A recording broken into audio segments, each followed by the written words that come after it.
I saw myself. But on our anniversary, I saw two faces, mine and Sienna's. He let out a dry, nervous laugh. You have quite the imagination. Maybe we should schedule an appointment with a doctor. I reached for his hand. Let me touch you right now. Close your eyes and think of the person you love. And I'll tell you who it is.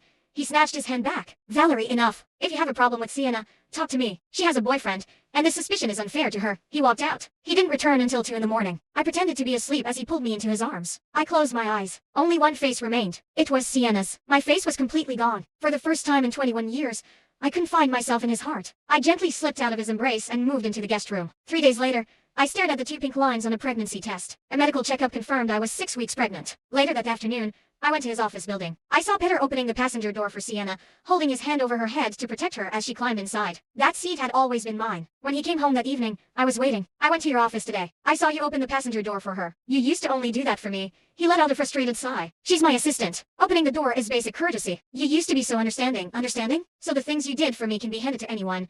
And if I care, I'm being immature. The next day, I sent him a text asking him to accompany me to a doctor's appointment. But the following morning, a message popped up. An urgent business trip came up. I tried calling him, but his phone was switched off. His secretary sounded confused. Mr. Petter doesn't have any travel scheduled today. I took a cab to the hospital alone. The doctor reviewed my charts with a frown. Your health indicators are dangerously low, and there's a significant risk. Is your husband here? He's out of town on business, I said quietly. While waiting for my treatment, I saw Sienna's latest post on social media. Photos of a sunset on a beach. The caption read, "Someone said he wanted to see the ocean when he was stressed, so he dragged me along." In the corner of the last photo was a man's hand. On his ring finger was the white gold band that matched mine. That night, severe physical distress began. I took a cab to the emergency room alone, and the nurses rushed me straight into a medical room. "Is the baby gone?" I asked. "The pregnancy has unfortunately ended. We need to perform a medical procedure to ensure your safety. Is your husband on his way? I'll sign the forms myself."